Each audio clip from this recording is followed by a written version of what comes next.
Hello friends, ఇవాళ మనం క్యాబేజ్తో చాలా టేస్టీ అండ్ ఈజీ రెసిపీ చూద్దాం. క్యాబేజ్ తినని వాళ్ళని కూడా ఇది లొట్టలు వేసుకొని తింటారు. సో ప్రాసెస్ వచ్చి క్యాబేజ్ని చిన్న చిన్న ముక్కలుగా ఇలా కోసుకోండి అండ్ తాలింపు వేసుకుందాం. సో గిన్నె వచ్చి స్టవ్ మీద పెట్టుకొని ఆ గిన్నెలో వచ్చి ఒక 1 టేబుల్ స్పూన్ నూనె వేసుకోండి.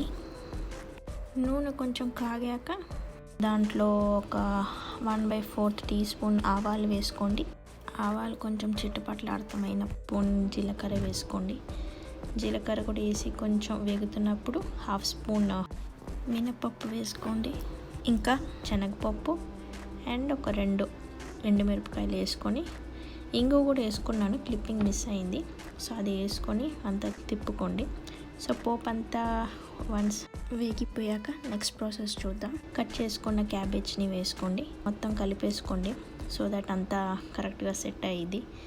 ఈ స్టేజ్లో వచ్చి ఇలా మగ్గుద్ది. ఇలా ఈ మగ్గుతున్న స్టేజ్లో మనం వచ్చి రుచికి తగ్గ సాల్ట్ వేసుకొని మనం కలుపుకుందాం. ఒక మసాలా ప్రిపేర్ చేసుకోవాలి. సో ఆ మసాలా కూడా చాలా సింపుల్ అండి. సో ఆ మసాలా ప్రిపేర్ చేస్తానికి ఒక మిక్సీ తీసుకోండి. దాంట్లో ఒక 2 బద్దలు కొబ్బరి వేసుకోండి. అండ్ కొబ్బరి వేసుకున్నాక పచ్చిమిరపకాయలు మనం ముందు వేసుకోలేదు కదా, సో అందువల్ల ఇప్పుడు వేసుకుంటాం. సో 2 పచ్చిమిరపకాయలు వేసుకోండి అండ్ అల్లం వేసుకోండి. ఇది చాలా మంచి ఫ్లేవర్ ఇస్తుంది.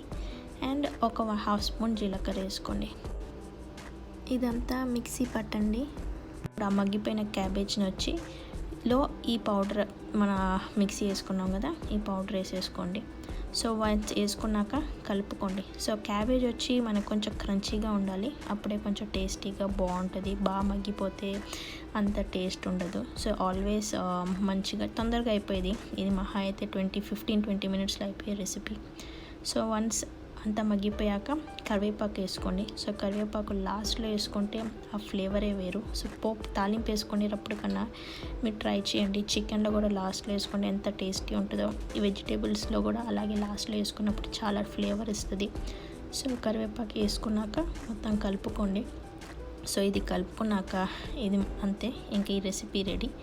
సో ఇది ఇంకా ఎవరైనా లొట్టలు వేసుకొని తినాల్సిందే, వేడి వేడి సాంబార్తో, లేకపోతే అక్కడికి పెరుగన్నంలో కూడా మనం లొట్టలు వేసుకొని తినొచ్చు. అంత యమ్మీ and easy recipe. Thank you so much for watching my video. Please like, share and subscribe.